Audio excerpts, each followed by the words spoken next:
Selon l'article 31 de l'avant-projet de la nouvelle constitution, les langues parlées au Mali par une ou plusieurs communautés linguistiques font partie du patrimoine culturel. Elles ont le statut de langue nationale et ont vocation de devenir langue officielle. La loi fixe les modalités de protection, de promotion et d'officialisation des langues nationales.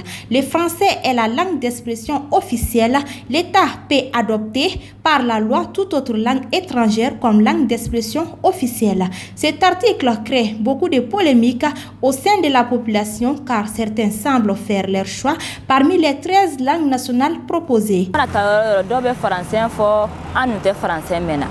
Surtout munu makalan ante sega français fo alla antara yoro la kameta barake u bena français fo na ante se français na be kambul bare anu misi bamananga ndina bamananga nale abe kusa yere di ni français sadaga yele maka ke bamananga akakusa. Ça arrange tout le peuple, la population malienne parce que le 90% du territoire malien comprend le bambara et le français, donc ça nous arrange tout le monde.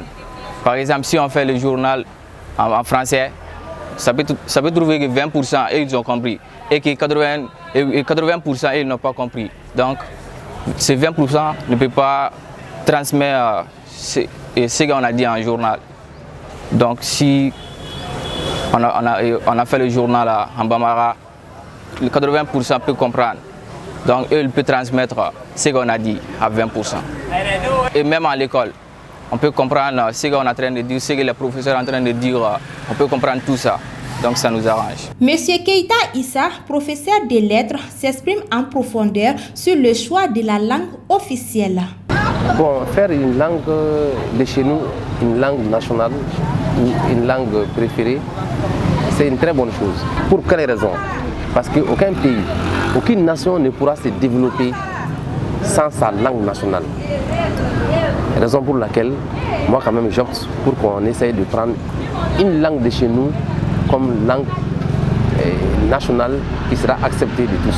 Parce que tellement que le français et l'anglais ont pris le pas sur ces langues-là. Parce qu'il y a depuis la colonisation, depuis la traite négrière, ces langues-là existent chez nous. Le bambara, et je dis le bambara, le français, l'anglais. Ces deux langues sont devenues les langues dominantes en Afrique. Quand nous prenons le cas du Mali, le Mali est un pays francophone. Le français a largement dominé les autres langues. Donc s'il faut aujourd'hui prendre une de ces langues nationales de chez nous comme langue officielle, c'est extrêmement difficile. Si nous le faisions, il faut que ça soit programmé parce que ça demande une formation, ça demande une décision nationale. Honnêtement, si on veut prendre une langue, on doit prendre une langue de chez nous. Que ce soit les soreilles, que ce soit le bozo, que ce soit le bois, de toutes les façons, il faut prendre même le peul, que ce soit une langue de chez nous quand même. Mais prendre une autre langue hors de l'Afrique, l'imposer encore chez nous ici au Mali, vraiment ça, je ne préfère pas ça. Pour Salif Sora, chercheur et promoteur des langues, les 13 langues nationales du Mali peuvent toutes être officialisées.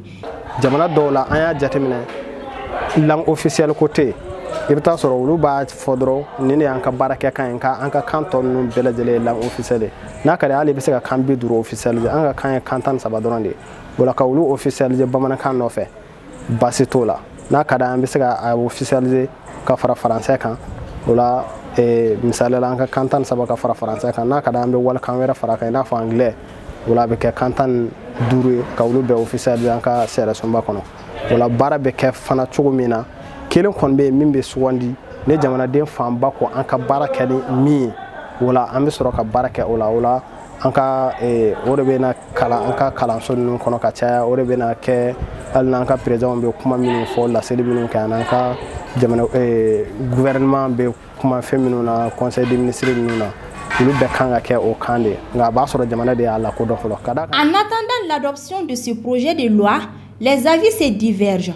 Néanmoins, il n'est pas sans savoir que l'avis de chacun compte pour l'unité et la prospérité d'un État, quoi de mieux qu'un bon consensus.